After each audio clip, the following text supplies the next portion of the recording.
A recent report by the United Nations says that despite a ceasefire agreement, ethnic violence has claimed thousands of lives in South Sudan. CCTV had the chance to speak with Sue Lautze from the UN's Food and Agriculture Organization. In the first part of the interview, Susan shines some light on the reasons behind the violence. Now she tells us about a UN appeal for $77 million to help those affected by the clashes. We have appealed for $77 million to achieve two objectives. The first is to provide immediate access to food now. There are nearly 1 million people who have had to flee their homes as a result of this violence. And when they fled with nothing. Many of them are along the rivers now. And so one of the main things that FAO is doing is trying to get as much fishing equipment out into the hands of the populations that have had to flee so that they can fish today.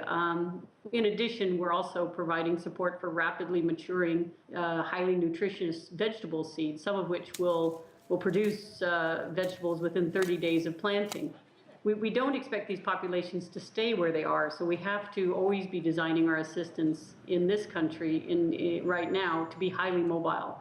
And so we expect people, because this country floods every year, and a lot of those people, having had to flee for their lives from the violence, will, within a matter of weeks, have to begin to start to relocate, to move away from the floodwaters.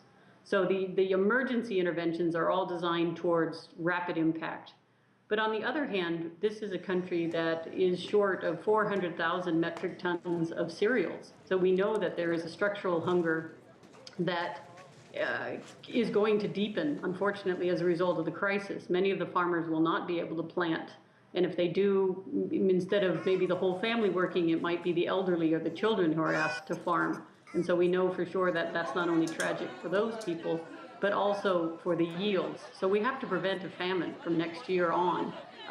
And so the whole country needs to come together now and plant as much as they can and keep this tremendous livestock herd alive. So we look at those 4 areas: fish, vegetables, livestock, and crops, with those 2 objectives.